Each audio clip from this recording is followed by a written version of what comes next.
함께 나누실 하나님의 말씀 보도록 하겠습니다. 마가복음 11장 20절부터 24절의 말씀입니다.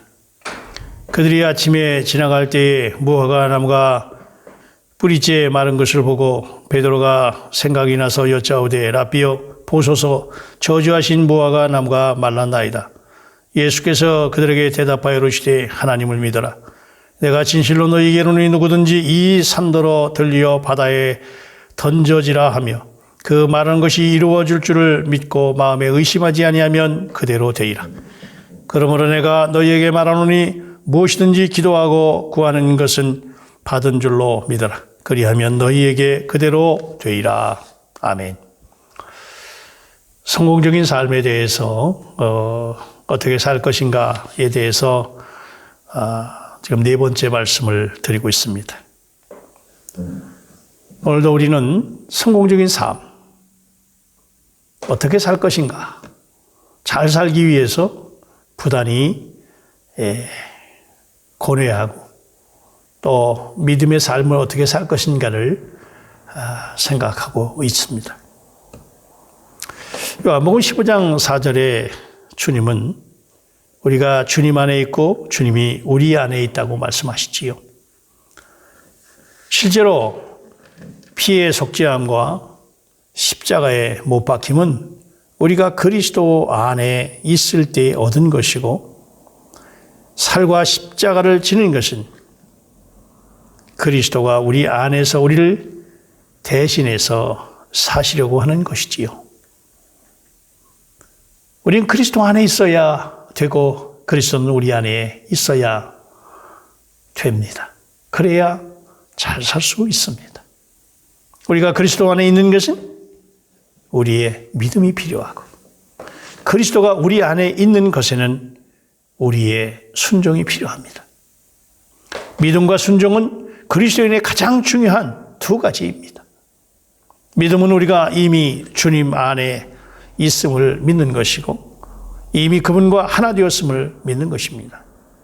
그리고 우리가 주님 안에 있다면 주님의 모든 것이 다 우리의 것이고 그분의 모든 체험이 다 우리의 체험인 것입니다. 이것이 살아있는 믿음이고 살아있는 믿음만이 하나님께서 말씀하시는 믿음, 성공적인 삶을 살아가는 필수 요건이 된다는 말이지요. 반면에 그리스도가 우리 안에 계심으로 우리에게 단지 믿음이 필요할 뿐 아니라 순종도 필요합니다.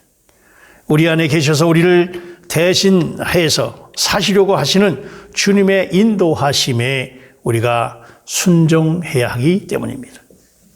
주님은 우리 안에서 역사하실 때에 어떤 때는 재촉하시고 어떤 때는 저지하십니다. 어떤 때 우리가 움직이지 않으면 주님은 우리로 하여금 마땅히 어떻게 해야 하는지를 가르치셔서 우리로 하여금 움직이게 하십니다. 또한 어떤 때는 우리가 주님의 인도하심이 없이 자신의 힘을 의지해서 어떤 일을 하고자 할 때 주님은 우리 안에서 막으시고 우리로 하여금 그것을 하지 못하게 하십니다. 어떤 때 우리는 안에서 일종의 소리가 아닌 소리가 있고 느낌이 아닌 어떤 느낌이 있습니다. 보이지 않고 들리지 않고 만질 수 없지만 들리는 것 같고 느껴지고 보이는 것 같기도 합니다. 이러한 것이 우리 안에 있어서 우리로 마땅히 해야 할 것과 하지 말아야 할 것을 하게 합니다. 어떤 때 우리는 너무 많은 말을 하면 안에 있는 어떤 느낌이 우리로 하여금 멈추게 합니다. 순종은 이러한 때 하는 것입니다. 그리스도인은 반드시 믿음으로 그리스도 안에 있는 모든 것을 받아들어야 하고 순종으로 우리 안에 계신 그리스도의 모든 것을 받아들이도록 해야 합니다. 이기는 길 두 가지입니다. 하나는 믿음, 순종. 성공하는 길, 믿음, 순종입니다. 그리스도 안에 있는 모든 역사가 다 믿음으로 얻은 것이지 순종으로 얻은 것은 아닙니다. 피는 순종을 요구하는 것이나 믿음을 요구합니다. 왜냐하면 피는 그리스도 안에 있는 역사이기 때문입니다. 옛사람이 못 박혀 죽은 사실도 순종을 사용해서가 아니라 믿음을 사용해서 얻은 것입니다. 믿음을 사용해서 우리가 그리스도 안에서 이미 죽었음을 믿게 되는 것입니다.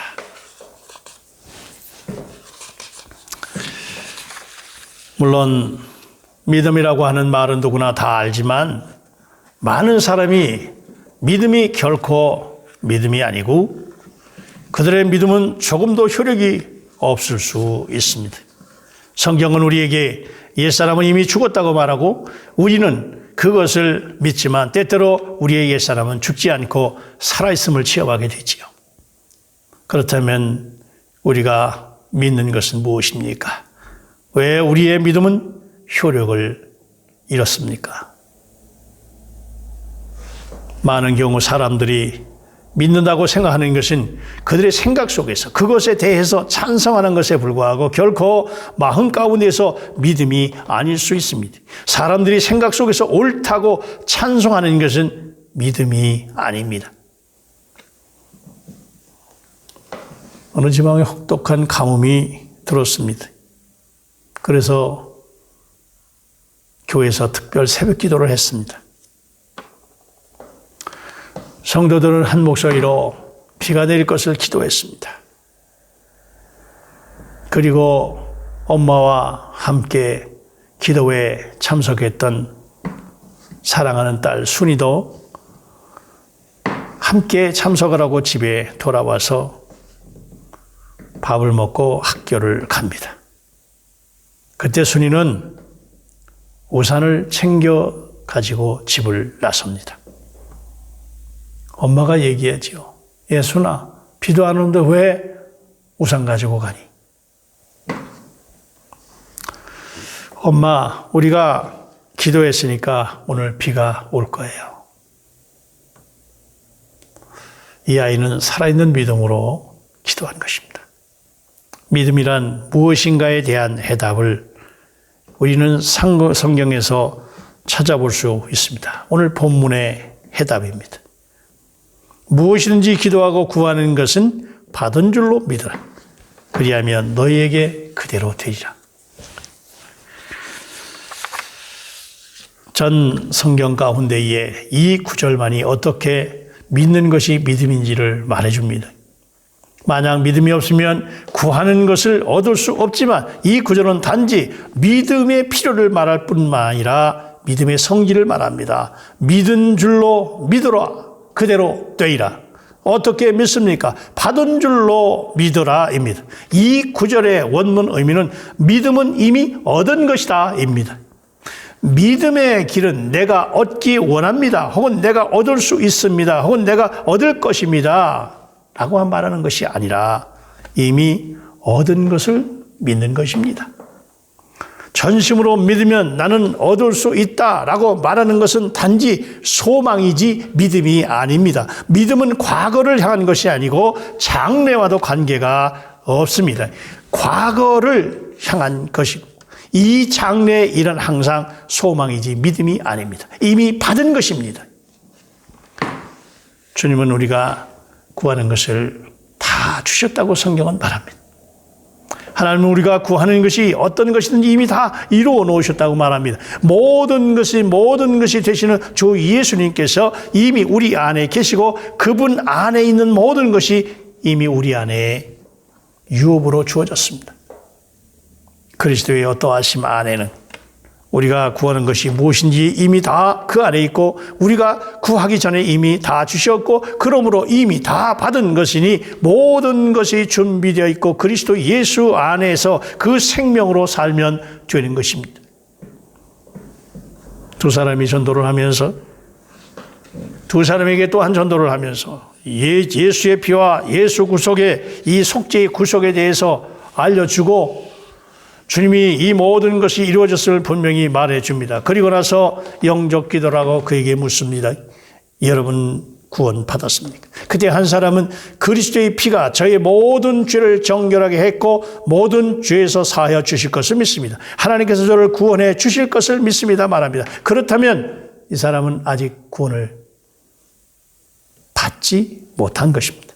한 사람에게 묻습니다. 당신은 구원 받았습니까? 그러자 그 사람은 아멘 주님을 찬양합니다. 저의 모든 죄는 사함을 받았고 저는 구원을 받았습니다. 라고 말합니다.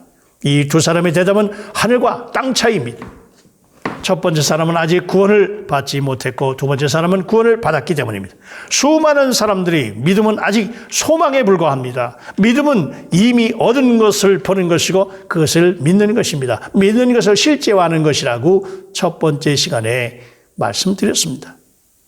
받은 줄로 믿어라. 그리하면 되리라. 이 말씀은 주님의 말씀을 우리가 기억해야 합니다. 비록 그것에 대한 체험은 장래에 올지라도 믿음은 항상 과거형입니다. 우리가 기도하는 기도가 과거형인지 미래형인지 우리의 기도에 주의를 기울여야 합니다. 받은 줄로 믿은 것입니까? 앞으로 받을 것을 소망하는 것입니까?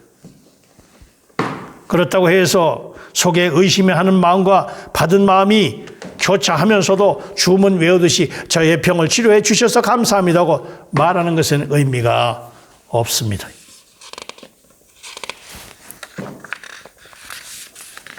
그러면 어떻게 믿음을 얻을 수 있습니까? 우리가 믿음을 얻으려면 반드시 우리의 눈을 열어야 합니다. 이것이 믿음에 있어서 가장 중요한 점입니다. 우리가 나는 구원을 받았습니다. 나는 치료함을 받았습니다. 나는 자유합니다. 라고 단지 주문을 외우듯이 해서는 안 됩니다. 그것은 믿음을 얻기 위한 세상적인 방법이고 자신의 제한일 뿐 믿음이 아니기 때문입니다. 믿음을 얻으면 우리는 눈이 반드시 열려야 합니다. 하나님의 말씀으로부터 온 계시가 있을 때 하나님이 이미 나의 기도를 들으셨다고 하는 것을 압니다. 우리는 이해할 수 없어도 알 수는 있습니다. 음성을 들었는지 혹은 환상을 보았는지 설명할 수 없어도 다만 알 수 있습니다. 어떻게 합니까? 그냥 아는 것입니다.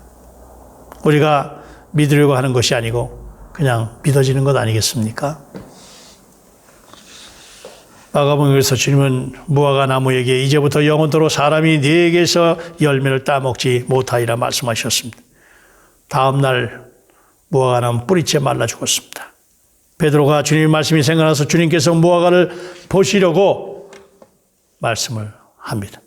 말씀을 드립니다. 그럴 때 주님은 제자들에게 말씀을 하죠. 하나님을 믿으라.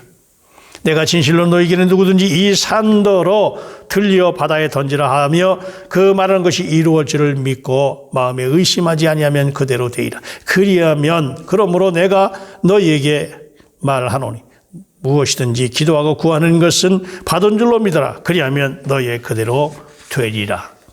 하나님을 믿어라. 이 말씀이 기적의 비밀입니다. 그런데 이 말씀이 오늘 보면 하나님이라고 하는 단어가 소유격이기 때문에 이 문장은 너희는 하나님의 믿음을 가지라입니다. 하나님의 믿음이 주님께 있으므로 주님은 이 믿음을 통해서 한 가지 일을 성취하신 것입니다. 주님께서 사람들에게 하나님을 믿게 하는 것은 헛되다는 느낌으로 반드시 하나님의 믿음이 있어야 한다고 강조해서 말씀하신 것입니다. 그런데 하나님의 믿음이라고 하는 이것은 또한 무엇입니까? 그것은 하나님께서 자신의 말씀에 대해 갖는 믿음입니다. 빛이 있으라. 하나님의 말씀은 하나님의 말씀이 능력에 의한 것이 아니고 말씀의 권위에 의한 선포입니다. 마찬가지로 하나님은 자신의 말씀의 권위를 믿으시는 것입니다. 주님은 하나님께서 무화과 나무에게 말라 죽게 해달라고 기도하지 않았습니다. 주님은 하나님께 능력을 나타내어 달라고 구하지도 않고 다만 나무에게 명령을 했습니다. 이것이 권위입니다. 그러므로 우리에게 믿음이 있는 것이 아니라 하나님이 믿음이 우리 안에 있는 것입니다. 우리가 한 말이 반드시 성취된다고 하는 것을 믿어야 합니다. 또한 성취된 것을 믿어야 합니다. 우리는 그리스도와 함께 십자가에 못 박혔기 때문에 이제 우리가 사는 것이 아니고 오직 우리 안에 그리스도께서 사는 것이고 이제 우리가 육체 가운데 사는 것은 하나님의 아들을 믿는 그 믿음 안에 사는 것입니다. 주님은 친히 자기 자신을 우리에게 주셨고 그분이 이 땅에 계실 때 아버지를 믿었듯이 오늘날 우리도 그 동일한 믿음에 의해서 사는 것입니다. 우리에게 주님과 함께 부활한 생명이 있기 때문에 그 동일한 믿음이 있는 것이고 우리는 주님의 믿음을 의지해서 사는 것입니다. 그러므로 문제는 우리에게 믿음이 있는가 없는가가 아니라 우리가 주님의 믿음에 의지해서 믿는가 자기의 믿음에 의지해서 믿는가입니다. 우리에게 믿음이 주인이신 그리스도께서 주어졌지만 우리는 여전히 그리스도를 믿어야 하고 이 그리스도의 믿음을 사용해야 합니다. 주님을 유산으로 물려받았을 때 주님 자신뿐 아니라 주님 안에 있는 모든 것이 우리의 것이 되었습니다. 주님의 평안, 믿음, 그분에게 속한 모든 것이 다 우리의 것이 되었습니다. 그러므로 주님이 가지셨던 하나님을 향한 절대적인 믿음이 우리의 것이라는 사실을 믿고 그 믿음을 사용해서 죄를 이기고 세상도 이기고 마귀도 이김으로 이 땅에서 승리의 삶을 살아가는 저와 여러분 되시기를 주의 이름으로 축원합니다. 사랑과 은혜가 충만하신 하나님, 우리 자신의 믿음으로 사는지 우리 안에 있는 하나님의 믿음으로 사는지 다시 한번 살펴보고 오직 하나님의 믿음으로 승리하는 우리의 삶이 되도록 하나님 축복해 주옵소서. 예수님의 이름으로 기도합나이다. 아멘.